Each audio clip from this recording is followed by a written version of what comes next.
الحمد لله نحمده ونصلي على رسوله الكريم وعلى آله وصحبه ومن تبعهم بإحسان إلى يوم الدين. أما بعد، أعوذ بالله من الشيطان الرجيم. بسم الله الرحمن الرحيم. لا جناح عليكم إن طلقتم النساء ما لم تمسوهن أو تفرضوا لهن فريضة ومتعوهن على الموسع قدره وعلى المقتر قدره متاعا بالمعروف حقا على المحسنين. سورہ بقرہ آیت نمبر 236.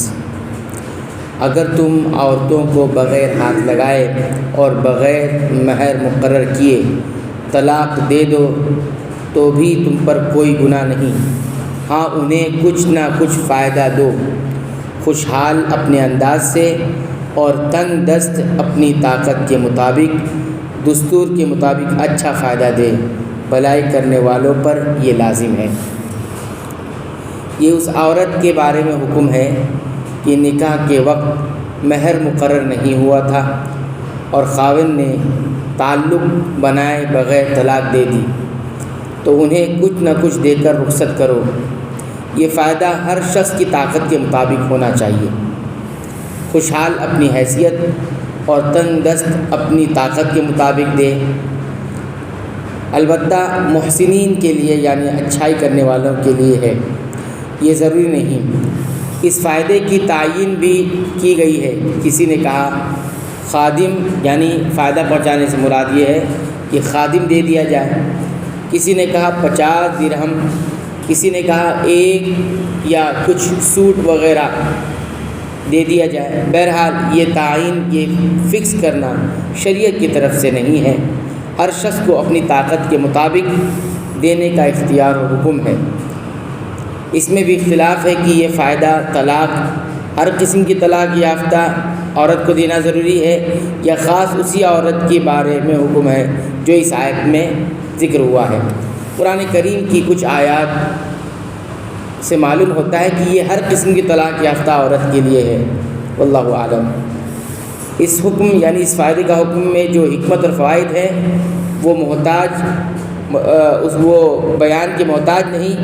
یعنی جب طلاق دی جاتی ہے تو ایک تلخی پیدا ہوتی ہے آپس میں، تو اس تلخی اور یہ کھنچاؤ اور اختلاف کے موقع پر جو طلاق کا سبب بنتا ہے تو وہ احسان کرنا، عورت کی دلجوئی اور دلداری کا اہتمام کرنا، مستقبل کی آنے والی جو جھگڑے ہیں اس کو بند کرنے کا ذریعہ بنتا ہے.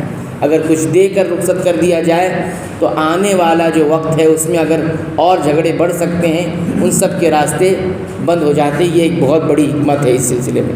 لیکن ہمارے سماج اور معاشرے میں اس احسان سلوک کے بجائے مطلقہ کو ایسے برے طریقے سے رخصت کیا جاتا ہے کہ دونوں خاندانوں کے آپس کے تعلقات ہمیشہ کے لیے ختم ہو جاتے ہیں. نکاح کی بنیاد پر کوئی تعلقات جو بنے تھے وہ طلاق ہونے کے بعد آنے والے مستقبل میں کچھ اگر تعلقات باقی بھی رہ سکتے تھے تو وہ بھی ختم ہو جاتے ہیں، اور یہ ایک اچھی چیز نہیں ہے. وَإِن طَلَّقْتُمُوهُنَّ مِن قَبْلِ أَن تَمَسُّوهُنَّ وَقَدْ فَرَضْتُمْ لَهُنَّ فَرِيضَةً فَنِصْفُ مَا فَرَضْتُمْ إِلَّا أَن يَعْفُونَ أَوْ يَعْفُوَ الَّذِي بِيَدِهِ عُقْدَةُ النِّكَاحِ وَأَن تَعْفُوا أَقْرَبُ لِلتَّقْوَى وَلَا تَنسَوُا الْفَضْلَ بَيْنَكُمْ إِنَّ اللَّهَ بِمَا تَعْمَلُونَ بَصِيرٌ. اور اگر تم عورتوں کو اس سے پہلے طلاق دے دو کہ تم نے انہیں ہاتھ نہیں لگایا ہو اور تم نے ان کا مہر بھی مقرر کر دیا ہو تو مقررہ مہر کا آدھا مہر دے دو.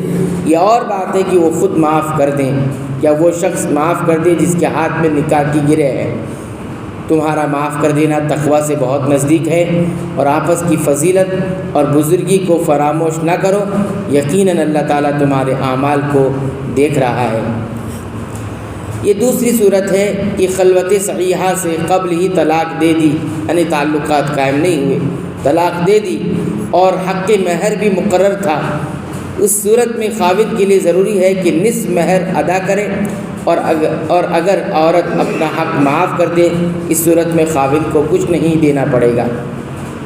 اس سے مراد خاوند ہے، شوہر ہے، کیونکہ نکاح کی گرہ اس کا توڑنا اور باقی رکھنا اس کے ہاتھ میں.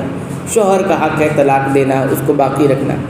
یہ نصف حق مہر معاف کر دے، یعنی ادا شدہ حق مہر میں سے نصف یعنی آدھا مہر واپس لینے کی بجائے اپنا یہ حق نصف مہر معاف کر دے اور پورے کا پورا مہر عورت کو دے دے۔ اس سے آگے آپس میں فضل اور احسان کو نہ بھلانے کی تاکید کر کے حق مہر میں بھی اسی فضل اور احسان کو اختیار کرنے کی ترغیب دی گئی۔